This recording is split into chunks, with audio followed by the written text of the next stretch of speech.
नमस्कार साथियों, आज एक बहुत ही महत्वपूर्ण टॉपिक को लेकर मैं फिर से आप लोगों के सामने उपस्थित हूँ। साथियों, जैसा कि आप सभी जानते हैं, आए दिन नर्सिंग अधिकारियों के साथ अभद्रता, मारपीट, ऐसे मामले उत्तराखंड में सुनने में आते रहते हैं। ऐसा ही एक नया मामला अभी सुनने में आया है। दून मेडिकल कॉलेज में नर्सिंग ट्यूटर के साथ डॉक्टर द्वारा अभद्रता की गई। आखिर ये हो क्यों रहा है? लगातार इस तरह के मामले क्यों आ रहे हैं? क्यों ये चीज़ें इतनी बढ़ रही है? आप देखिएगा, पिछले कुछ टाइम से लगातार ऐसे मामले सामने आ रहे हैं। साथियों, ज़रूरत है इस तरह की एक्टिविटीज़ पर रोक लगाने की। साथियों, कल का जो मामला है, दून स्टेट कॉलेज के ट्यूटर नर्सिंग स्टूडेंट को लेके क्लिनिकल के लिए दून हॉस्पिटल गए थे और वहाँ पर एक डॉक्टर द्वारा उनके साथ अभद्रता की गई और स्टूडेंट के साथ भी अभद्रता की गई। ये बहुत ही शर्मनाक है।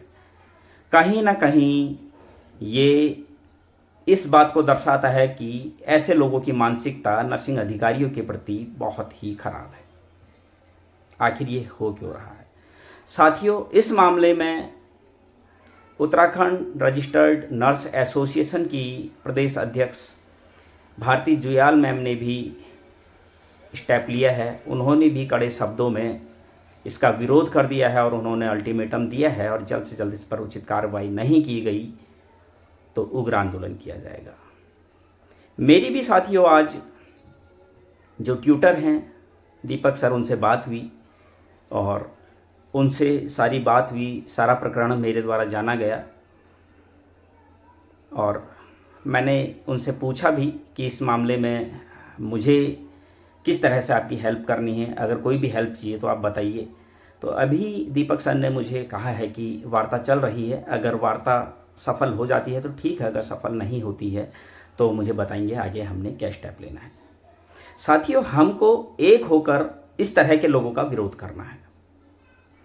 मैं अपने इस चैनल के माध्यम से उत्तराखंड के समस्त बेरोजगार नर्सेस से एक निवेदन करना चाहता हूं, अगर इस मामले पर जल्द से जल्द कार्रवाई, उचित कार्रवाई न की गई और डॉक्टर के खिलाफ उचित कार्रवाई नहीं की जाती है तो उत्तराखंड के समस्त बेरोजगार नर्सेस से मैं अपील करता हूं कि सभी लोग कार्य बहिष्कार करेंगे और तब तक कार्य बहिष्कार रखेंगे जब तक कि डॉक्टर को उसके किए की सज़ा नहीं मिल जाती है।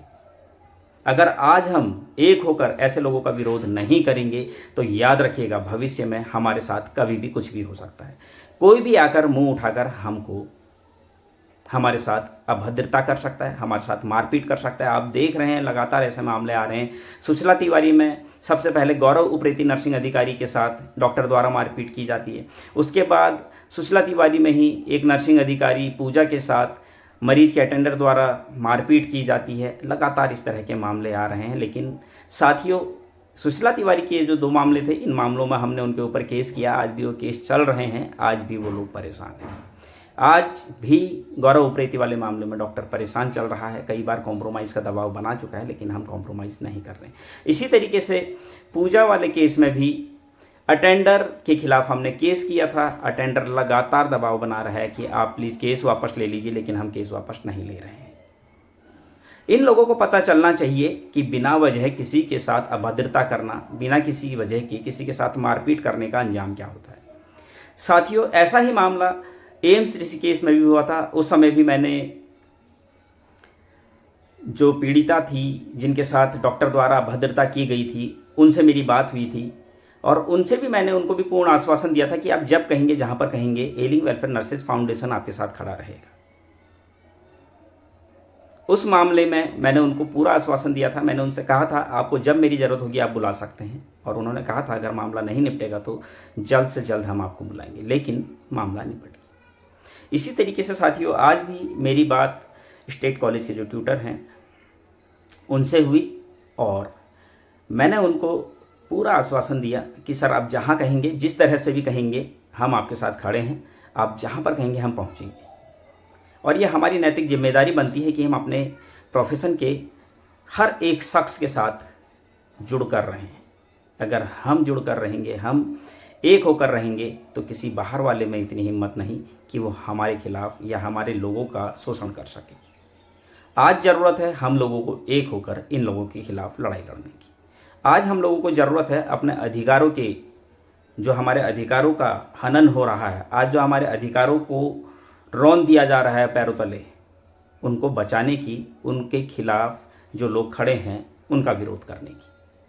साथियों, मैं उत्तराखंड के समस्त बेरोजगार नर्सेस से और समस्त नर्सिंग अधिकारियों से जो इस समय सरकारी सेवा में हैं, सभी से निवेदन करना चाहता हूं कि अगर इस मामले में जल्द से जल्द उचित कार्यवाही नहीं होती है, जल्द से जल्द डॉक्टर के खिलाफ उचित दंडात्मक कार्यवाही नहीं होती है, तो उत्तराखंड के समस्त बेरोजगार नर्सेस कार्य बहिष्कार के लिए तैयार रहेंगे।